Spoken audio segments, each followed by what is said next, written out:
just fine before I met you. 35 milímetros despliega un nuevo rollo. Lo saluda Juan David Martínez Zuluaga en este espacio donde se piensa, se habla y se vive el cine. Muy contento de estar aquí nuevamente con ustedes, departiendo alrededor de este mundo que nos fascina, el mundo fílmico. Y bueno, esta semana vamos a estar pivotando alrededor de dos temas principales. Uno tiene que ver con los directores que han trabajado tanto en imagen real como en animación. Hay un juego interesante ahí en la métrica de trabajo, entonces queremos investigarlo. Y el otro tema principal tiene que ver con La Mujer Maravilla, la película que se estrenó hace ya varios meses y que la teníamos pendiente, no habíamos podido hablar de ella, era una asignatura ahí que teníamos en el tintero. Y bueno, hoy nos vamos a despachar alrededor de esta película, por supuesto hablando con spoilers y aprovechando que ya dentro de poco sale en formato casero. Recuerden que pueden seguirnos a través de nuestras redes sociales, @somos35mm, que es nuestra página de Facebook, y La Caja de Fantasías, que es nuestro canal de YouTube. Por supuesto, empecemos de una vez con esto y Carlos Fernando Alvarado ya nos acompañará a partir de la siguiente sección.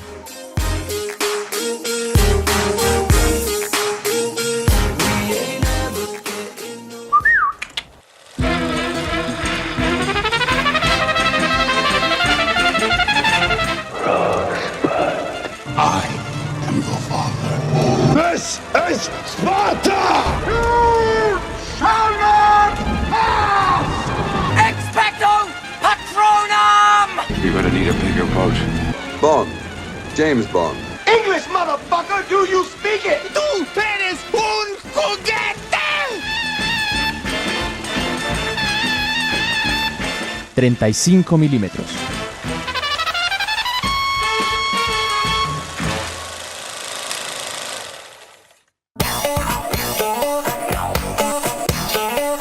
Ociosidades cinéfilas.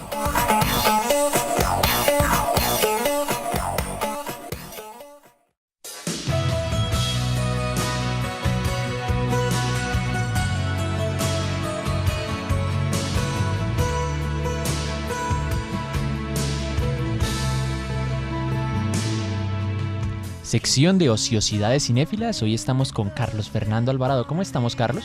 Juan, muy bien, muchas gracias. Como siempre, contento de poder acompañarte en el programa.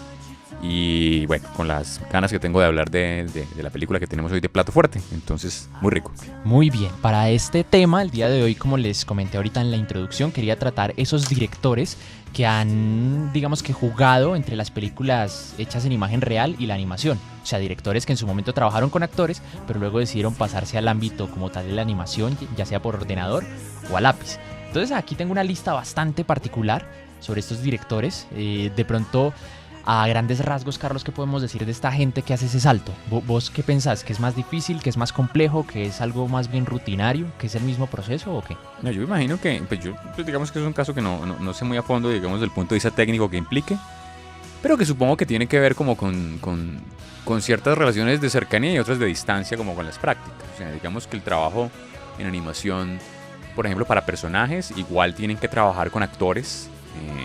Sabemos muy bien que muchas veces los personajes los construyen a partir de los diálogos. Entonces es el actor que presta su voz y construye el personaje. Entonces hay que jugar con esa dinámica. Entonces ahí hay una relación de dirección de actores similar. Pero por otro lado hay un asunto de creatividad que es más de pintura. O sea, más de la plástica que del trabajo dramatúrgico. Y es obviamente esa recreación visual, etcétera, etcétera. Crear como todo lo que ofrece el trabajo, digamos, de pintura dentro de eso. Entonces siento que debe tener como esas dobles dimensiones. Yo pienso que es un reto igual para cualquier director hacer un cambio de este tipo. Yo siempre he pensado que es en alguna forma hacer un salto interesante entre formatos. Por ejemplo, un comentario que hacía Dago García cuando hizo Reggae Chicken, digamos que un trabajo olvidable y un director también muy olvidable, pero él decía que el asunto es que pasar de trabajar con actores a animación es que la animación todo se creaba desde cero. Entonces hasta cierto punto daba un poquito más de control porque todo estaba más planificado y no estaba tan condicionado de pronto por lo que podría traer un set exterior o por complicaciones de la luz de la locación, de que un actor se enfermó, sino que ya todo está ahí.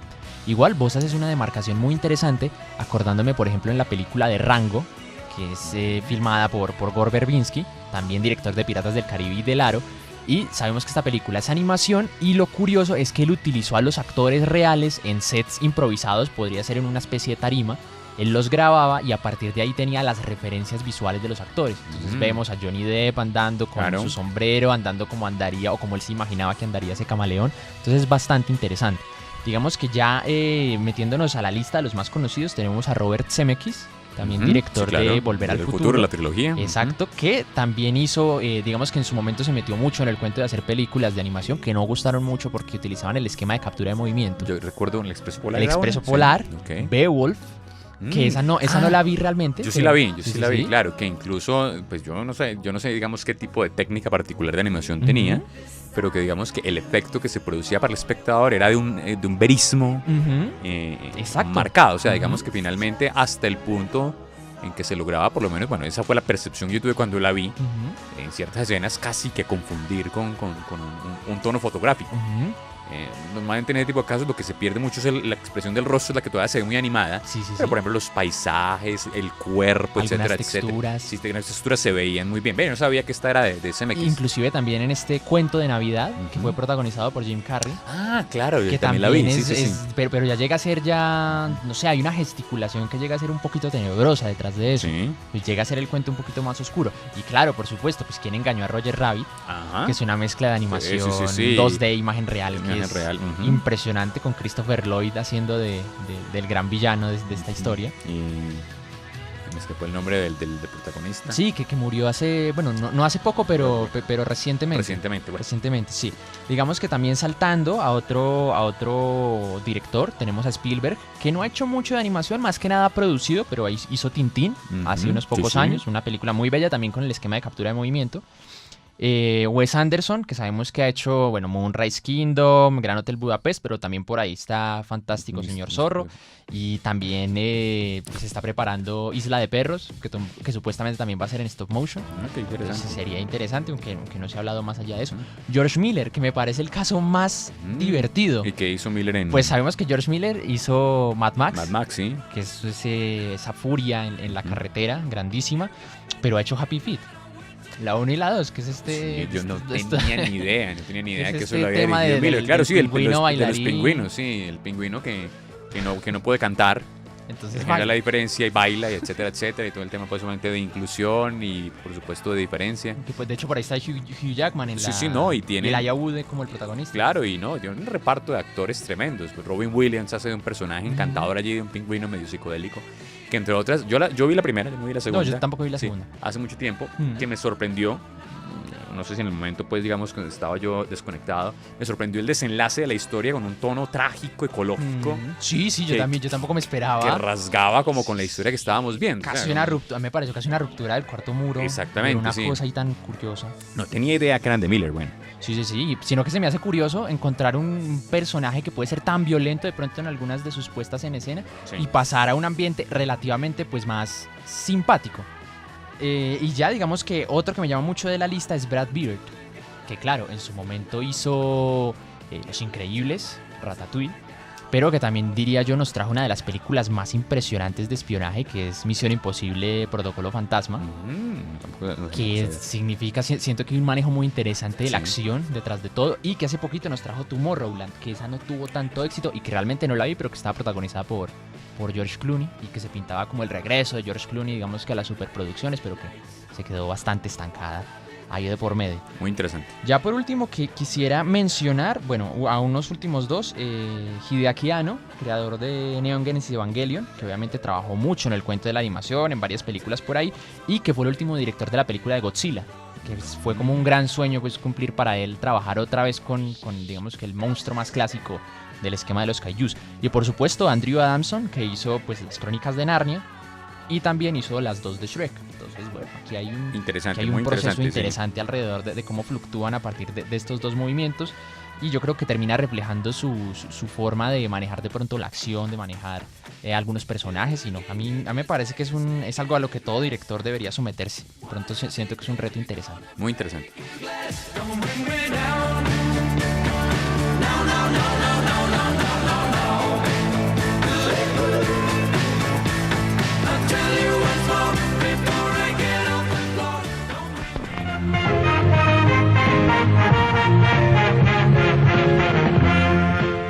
Interludio musical.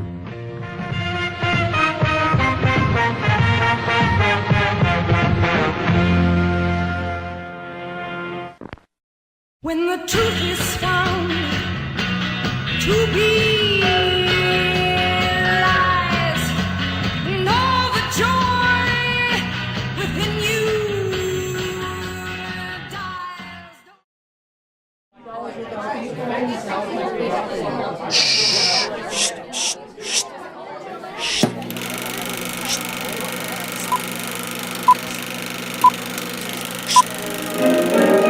En proyección.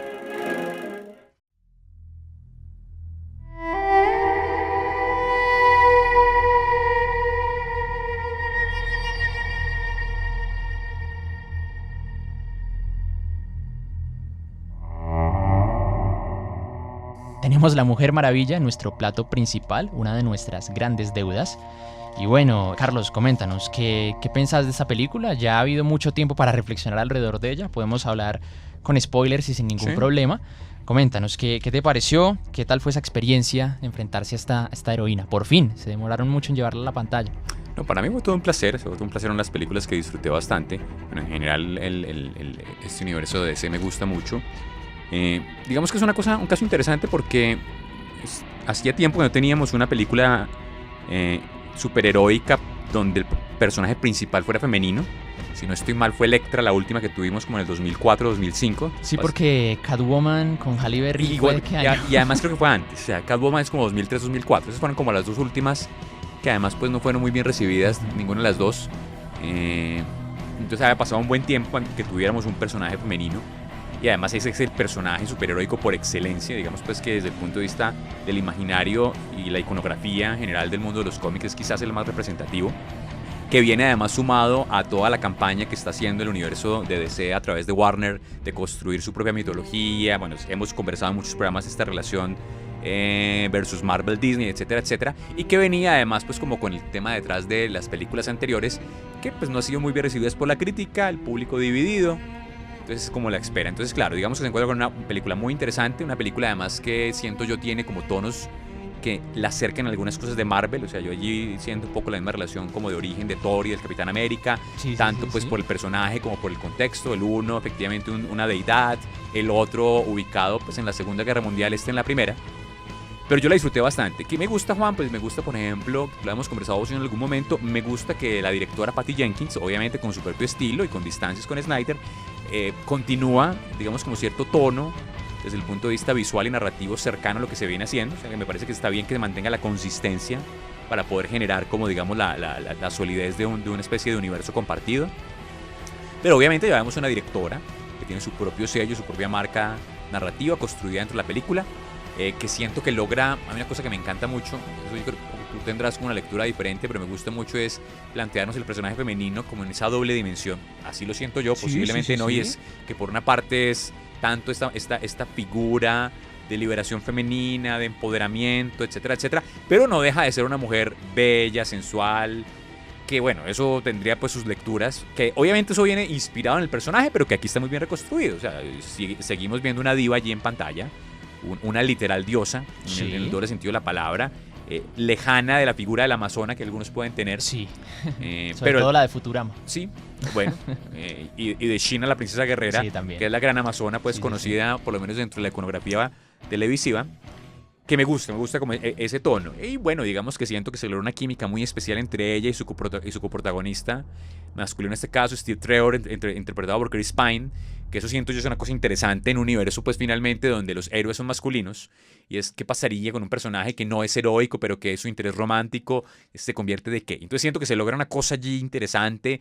Chris Pine brilla, que es las cosas que me gustan, sabe que está frente a una diosa, se enamora de esa diosa, pero no termina siendo subyugado, que es algo que era muy factible, que será, digamos, lo que me encanta. Y al final, pues digamos, estamos hablando con spoilers, hay una especie de sacrificio que incluso supera al personaje. Es las cosas que me encantan, un sacrificio, hay el típico sacrificio de doy todo por el otro. Bueno, disfruté mucho de eso. ¿Qué no me gustó? El personaje, el villano, Ares. Yo no quedé interpretado por David Thewlis, el profesor Lupin en las películas de Harry Potter. Yo seguía viendo al profesor Lupin allí. Me gustó porque por lo menos a mí me engañan. Me gustó el engaño. Me gustó el engaño, de hacernos pensar durante gran parte de la película que el personaje villano era otro. que termine siendo un villano primero frente a un segundo. No alcancé, por lo menos yo en mi lectura, a imaginarme que él era, entonces me sorprende. Ese golpe, digamos, narrativo me gusta, pero ya la caracterización, la escena final de batalla, recargada de efectos especiales, que yo disfruto mucho, pero digamos pues que aquí no me tuvo mucha novedad. Esa parte, digamos que no me conmovió mucho. De resto me encanta pues que introduzcan el tema del humor, aunque lo he dicho en otros momentos, para mí no es una condición para. Sí.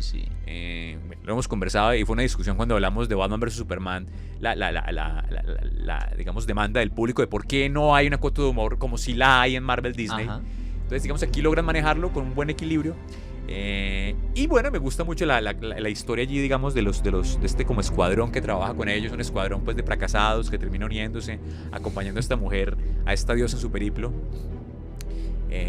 Y bueno, que es como, digamos, el comentario general que yo tendría, Juan. Bueno, mi comentario va obviamente muy por la misma línea tuya. A mí realmente la película me encantó. Me parece que es una película muy clásica de superhéroes, pero no por eso deja de brillar. De hecho, siento que es capaz de en todo este menú ya tan colmado y relativamente tan cliché, referente a algunos tropos, sabe flotar por sí misma y tiene su propia personalidad. Me encantó, por ejemplo, la representación de la mujer, y no solamente la mujer como vos lo decías, como diosa, como guerrera, sino mujer en lo que es, en su pureza. De hecho, hay unas escenas muy bellas trabajando de pronto algunos tiempos muertos por parte de Patty Jenkins, de ellas sentada hablando al lado de Steve Trevor, comiéndose un helado, comiéndose un helado, que me parece bellísima esa escena, y cómo se encanta del mundo, cómo se maravilla de eso, o algo tan básico como, que me gustó mucho, la escena donde se prueba un montón de vestidos, que prácticamente revisa toda la tienda antes de quedarse con algo que le guste, que es algo muy de las mujeres, es algo muy natural, pero es algo muy bello. O sea,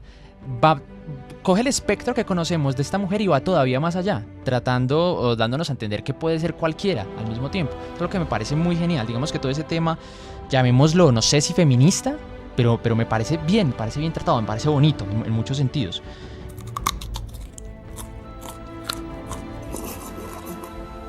También me gusta mucho el tema que quiere tratar, aunque siento que al final como que no lo empata también, todo este asunto de que el hombre está condicionado para ser malo, o puede que no, o en realidad es la sociedad la que lo transforma y no es una entidad más grande la que hay detrás. Hay un juego interesante detrás de eso, pero siento que meter a Ares ya al final como que puede que choque un poquito, de pronto por el hecho de que pues claro, o sea, como que llegado a cierto punto ponen a dudar a la protagonista diciéndole, no, a lo mejor tus ideales no son los que tú crees, a lo mejor todo lo que te enseñaron no es verdad, y Ares no es algo que está inherente en los humanos. Al final ya ponerlo pues como la figura que sí, divina, que es la que predispone a todos, creo que termina rayando un poquito con el mensaje. Sí, hay como cierta ambigüedad allí. Sí. Yo además, por ejemplo, tengo como una visión del Ares, bueno, de los cómics y de algunas de las series animadas en la Liga de la Justicia, en la serie del 2000. Sí, no sabía que aparecía. Ares aparece, claro, en unos capítulos. Bueno, y hay como una especie de gallardía en Ares, una cosa como de que incluso es más de la tradición judeocristiana, del demonio encantador. Sí. Yo aquí no veo. Uh-huh. Entonces, pues, pero eso es un poco el capricho, pues, del espectador. Claro. Entonces me quedo como corto como con ese aspecto. Sí, uno también esperaba algo como un poquito más portentoso, más es clásico. un poco, digamos, como lo que yo esperaba. Y me sumo, Juan, a tu comentario, efectivamente, como esta ambigüedad que, como lo dices, queda más insinuada que desarrollada. Uh-huh. Finalmente pensar, bueno, la maldad. ¿Cuál es el origen de la maldad? ¿Cuál es la razón de la maldad? Sobre todo la maldad porque está dentro de los hombres, la maldad es realmente externa. Sí. Eso queda allí como en sobre todo porque había un tratamiento sobre los soldados que me parecía muy realista, que los soldados es lo que son. O sea, muchas veces nada más cumplen órdenes y son ajenos, pues, más allá de eso. Eso me parecía muy maduro, y retornar, pues, como algo tan clásico, pues, digamos que medio me choca. Y pues ya digamos, pues, para ir más o menos cerrando, resaltar la escena de la trinchera. Sí, absolutamente. Que me pareció una escena bellísima, icónica, o sea, para recordar, pues, de aquí al infinito. Completamente de acuerdo. Pues, trinchera, Primera Guerra Mundial en Bélgica. Y retratando, pues, ahí sí casi que en clave de documental hiperrealista lo que es el campo de batalla, las tensiones, los dolores. Ahí es el momento en que efectivamente el personaje vislumbra la dimensión de la guerra tocada a mortales, y me parece la cosa absolutamente genial. No, brilla, me sumo como, se muestra tal cual como es. Es más, o sea, yo siento que esta escena, y ya lo había comentado hace muchísimo tiempo, es lo que me faltó ver en Capitán América, por ejemplo. Posiblemente, sí. Y es algo histórico, pero es algo muy bello, o sea, porque yo no estaba viendo a la Mujer Maravilla atravesando la trinchera, yo estaba viendo ahí un ideal, o sea, cómo conviertes el personaje en un mito y lo muestras de lleno en la pantalla. Me parece bellísimo, me pareció increíblemente conmovedor. Y cuando la ponen en contraste con la pelea con Ares, palidece. Finalmente la otra pelea rompe el tono.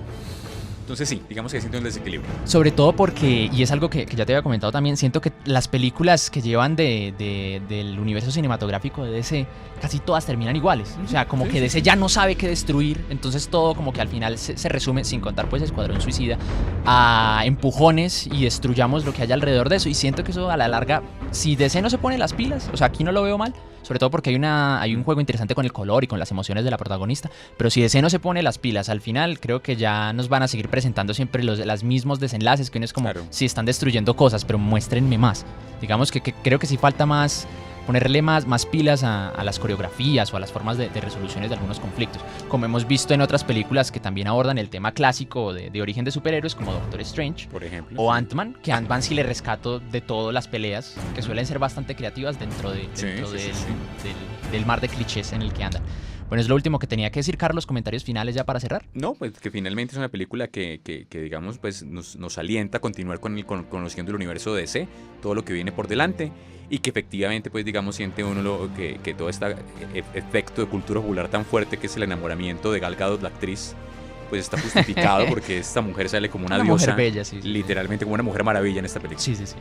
Nada que decir, ustedes saben que yo no soy un fervoroso de DC, pero esta película me encantó, me maravilló, es fácilmente de mis favoritas de todo este género, de todo este mundo de superhéroes. Y mírenla, aprovechen que ya dentro de poco saldrá en formato casero, y yo digo que es para ver una y otra vez, y que puede que tenga errores, pero también tiene unos elementos icónicos perfectos. Entonces nada, muchísimas gracias por acompañarnos el día de hoy, muchísimas gracias, Carlos. Gracias a todos nuestros oyentes. Recuerden que pueden seguirnos a través de nuestras redes sociales, @somos35mm, que es nuestra página de Facebook, y La Caja de Fantasías, que es nuestro canal de YouTube. Sigan viendo más cine y hasta la próxima semana.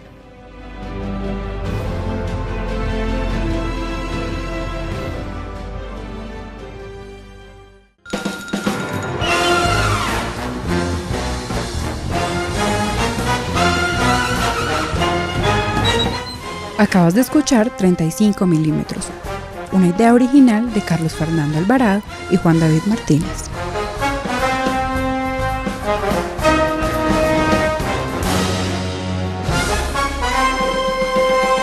I'll be back.